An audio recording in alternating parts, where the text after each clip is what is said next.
गोपाल कृष्ण गोखले के विचारों को कंटिन्यू करते हुए हमारा ये टॉपिक चल रहा है कि उन्होंने ब्रिटिश सरकार के समक्ष मुख्य मांगे रखी, जिसमें उनका ध्येय था अधिकाधिक जन कल्याणकारी कार्यों को महत्वपूर्ण ढंग से लागू करने के लिए ब्रिटिश सरकार को निम्न प्रकार से परिषदों का गठन करना चाहिए।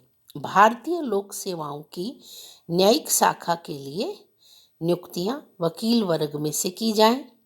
न्यायिक तथा कार्यपालिका विभागों का पृथक्करण हो। भारी सैनिक व्यय में कटौती हो। प्रारंभिक शिक्षा का प्रसार हो। औद्योगिक तथा तकनीकी विकास और विस्तार किया जाए।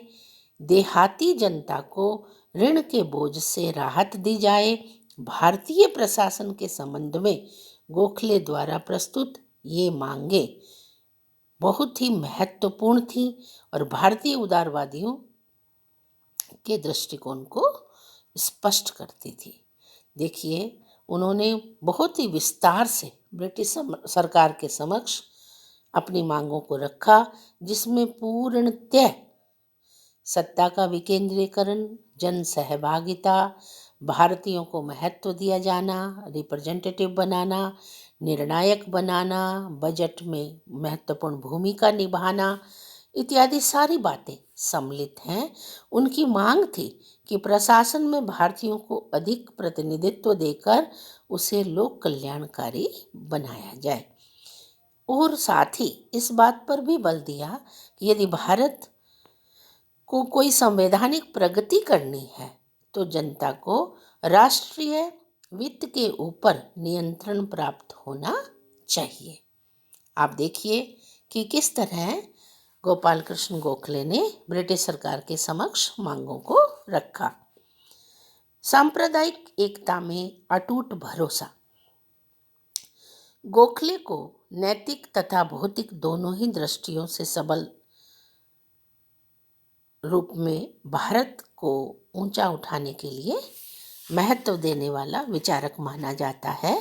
उन्होंने देश में सभी जातियों, धर्मों, संप्रदाय के लोगों के बीच एकता को महत्व दिया।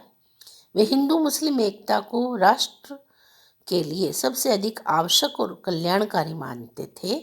उन्होंने इस बात पर भी बल दिया कि हिंदू और मुसलमान धर्म के लिए दो पृथक जातियां और संप्रदाय हो सकते हैं, लेकिन राजनीति के लिए सबकी दृष्टि संपूर्ण भारत के विकास पर केंद्रित होनी चाहिए।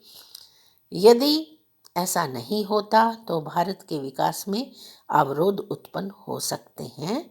उन्होंने यह भी कहा कि बहुसंख्यक होने और शिक्षा की दृष्टि से आगे बढ़े हुए होने के कारण हिंदुओं का ये विशेष दायित्व है कि वे सामान्य राष्ट्रीयता का प्रभाव विकसित करने में अपने मुस्लिम भाइयों के सहायक बने।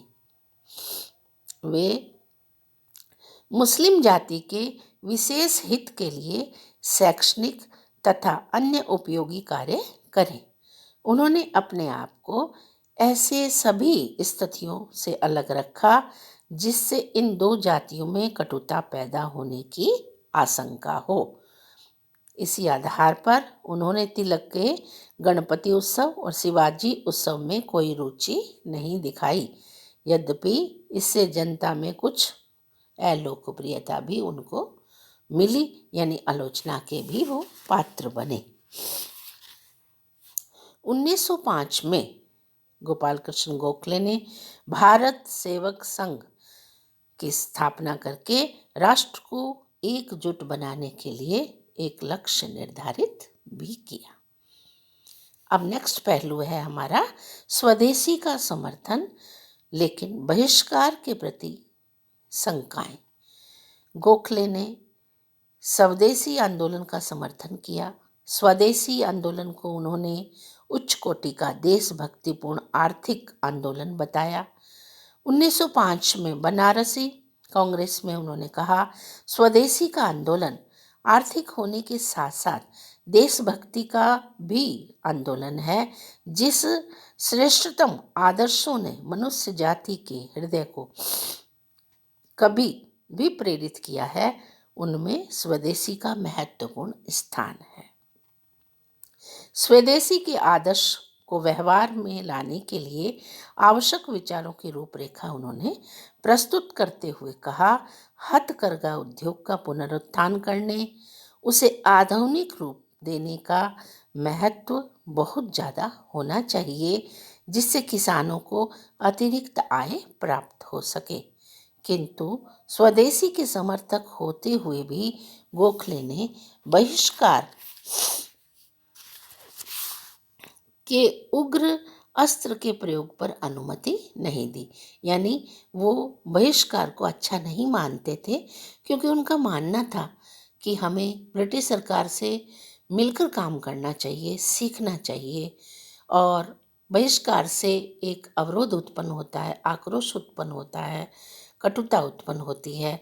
वो कटुता हम स्थापित नहीं करना चाहते। राजनीति का आध्यात्मिकरण। गोखले के दृष्टिकोण में राजनीति का आध्यात्मिकरण बहुत ही आवश्यक है। गोखले राजनीति में नैतिकता तथा उच्च उद्देश्यों को लेकर आए थे। उन्होंने इस बात पर बल दिया कि धर्म और नैतिकता को राजनीति का आधार होना चाहिए। साध्य और साधनों के संदर्भ में साधनों की पवित्रता पर सबसे अधिक आग्रह किया। यानी जिन साधनों को हम अडॉप्ट करें, अपनाएं, वो बहुत ही नीतिपरायण होने चाहिए। उनका भरोसा था, राजनीति जन सेवा का एक साधन तभी बन सकती है जबकि उसका आध्यात्मिकरण हो, अर्थात जब नैतिकता पर आधारित हो। तो उनका विचार था, चारित्रिक विकास व नैतिक राजनीति के अभाव में स्वयं का शासन, हमारा शासन हमारे देश के लिए सार्वजनिक रोगों का उपचार नहीं बन सकता यदि हम नीतिपरायण नहीं होंगे, यदि हम नैतिकता का सहारा नहीं लेंगे, यदि हम उचित अनुचित को नहीं समझ पाएंगे, तो हमारा विकास अवरोध हो सकता है। देश के नागरिक सामाजिक दायित्वों के प्रति जागरूक हों, तभी देश का विकास संभव हो सकता है।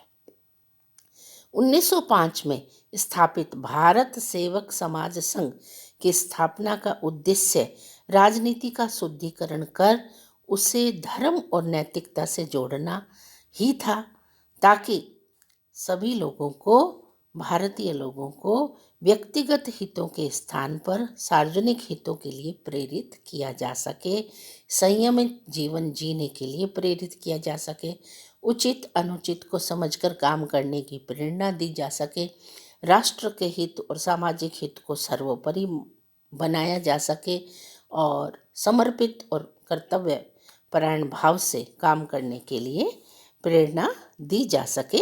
इसीलिए 1905 12 जून को उन्होंने भारत सेवक समाज संघ की स्थापना करके एक लक्ष्य निर्धारित किया।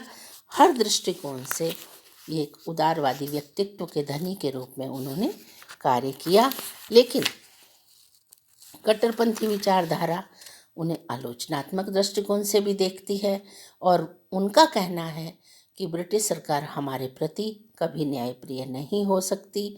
जो तरीके गोपाल कृष्ण गोखले ने अपनाए हैं, वो एक भिक्षावृत्ति के रूप में हम नहीं मांगना चाहते। हम अपने अधिकारों को संघर्ष के माध्यम से संगठित होकर और आंदोलित होकर हम अपने अधिकारों को ब्रिटिश सरकार से प्राप्त करना चाहते हैं। ये उग्रवादी विचारधारा के अपना एक लक्ष्य था, जिसमें मुख्य भूमिका बाल गंगाधर तिलक ने निभाई थी। नमस्कार, आज का टॉपिक हमारा यहाँ समाप्त होता है।